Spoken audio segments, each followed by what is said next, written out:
ప్రకాశం జిల్లా అద్దంకిలో వైసీపీ సమన్వయకర్త అశోక్ కుమార్ పవన్ కళ్యాణ్ వ్యాఖ్యలపై తీవ్రంగా స్పందించారు.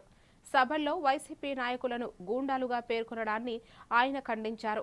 తమ నాయకులను అవమానించేలా వ్యాఖ్యలు చేయడం సరికాదని, ప్రజలు తగిన బుద్ధి చెబుతారని హెచ్చరించారు.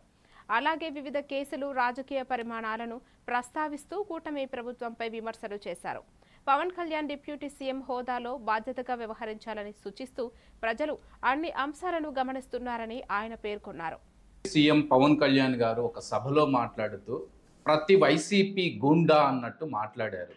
అంటే వైసీపీలో ఉన్న వాళ్ళందరూ నీ కళ్ళకి గూండాల్లాగా కనిపిస్తున్నారా? పవన్ కళ్యాణ్ గారు ఎన్నో సంవత్సరాలు చదువుకొని ఒక ఉన్నతమైనటువంటి స్థానానికి వచ్చి ఎన్నో వేల మంది ప్రాణాలు కాపాడినటువంటి మేము మీకు గూండాల్లాగా కనిపిస్తే మిమ్మల్ని ఏమనాలి, మీ పార్టీ వాళ్ళని ఏమనాలి?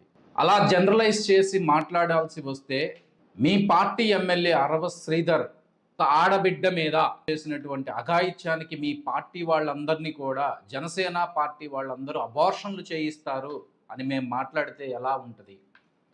లేదు, కాణిపాకం మీ పార్టీ అభ్యర్థి ఒక మర్డర్ చేసి చెన్నై పోలీసులకు దొరికినప్పుడు జనసేన వాళ్ళందరూ మర్డరర్స్ అని మేమంటే ఎలా ఉంటుంది? అది ఎంతవరకు కరెక్టు అని మిమ్మల్ని నేను అడుగుతున్నాను. లేదా మీ పార్టీలో చాలా మంది మీద రేప్ కేసులు ఉన్నాయి, కబ్జా కేసులు ఉన్నాయి, ఇంకా వగైరా కేసులు ఉన్నాయి.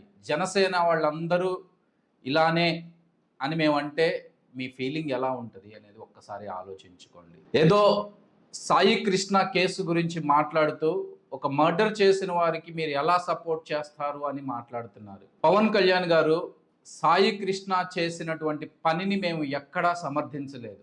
కానీ సాయి కృష్ణ